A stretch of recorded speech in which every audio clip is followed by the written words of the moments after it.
Motorists have been issued a warning over fuel costs as petrol and diesel prices have soared across Scotland and the rest of the UK month on month. According to the RAC, petrol is currently overpriced by about 7p a litre.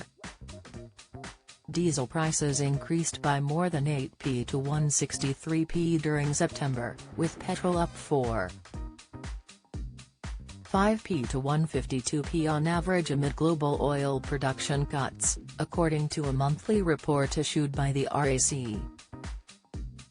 The release provides an outlook for motorists, with the findings warning that the increase sees the fifth biggest monthly rise since 2000.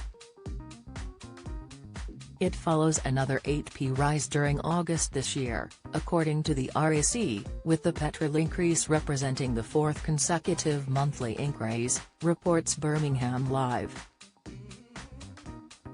The RAC fuel spokesperson, Simon Williams, said, "In the last 2 weeks the wholesale cost of diesel has become 10p a litre more expensive than petrol, yet the gap at the pumps is only 5p.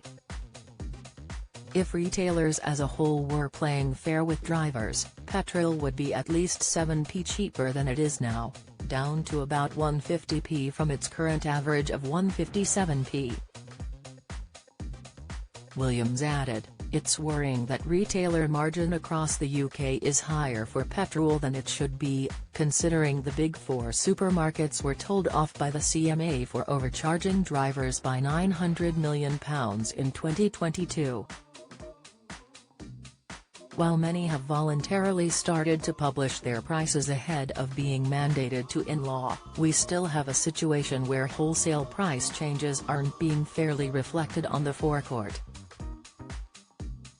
Fuel retailers were accused of using motorists as cash cows by the UK Energy Secretary in July after a consumer watchdog found that prices at the pumps, for both petrol and diesel, compared to pre-COVID pandemic costs due to weakened competition. Grant Shapps, the Energy Secretary, said, "Some fuel retailers have been using motorists as cash cows. They jacked up their prices when fuel costs rocketed but failed to pass on savings. Now costs have fallen. It cannot be right that at a time when families are struggling with rising living costs, retailers are prioritizing their bottom line, putting upwards pressure on inflation and pocketing hundreds of millions of pounds at the expense of hardworking people." Don't miss the latest news from around Scotland and beyond. Sign up to our daily